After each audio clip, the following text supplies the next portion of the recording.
Soomaaliya iyo Itoobiya ganacsi xor ah ma dhaxmari karaa? Su'aashan jawaabteeda waxaa ka horeeya fahan guud iyo xaaladda labada dal.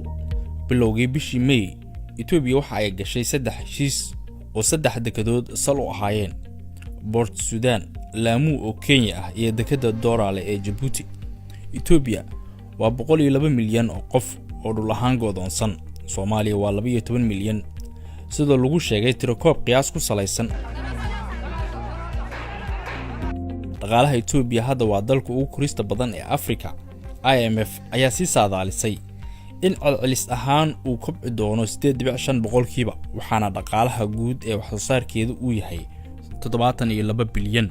Soomaaliya dhaqaalaheeda waa 6.2 bilyan.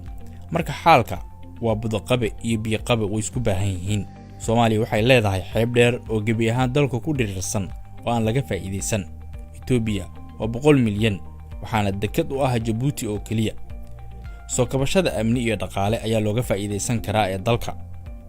Balse ka hor suuragelinta arrintan ayaa waxa habboon oo ka horeeya qorshe howleed iyo daraasad lagu baarayo wax ka dhalan kara heshiiskan iyo in la sameeyo nidaam lagu dhowrayo madax bannaanida dalka.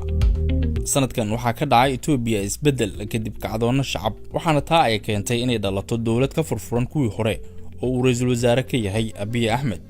Waxa uu qaaday tallaabooyin dhowr ah sida ka tanaasulida dhulka kala dhaxeeya Eritrea, mushkilada webiga Niil oo uu u tagay Qaahira.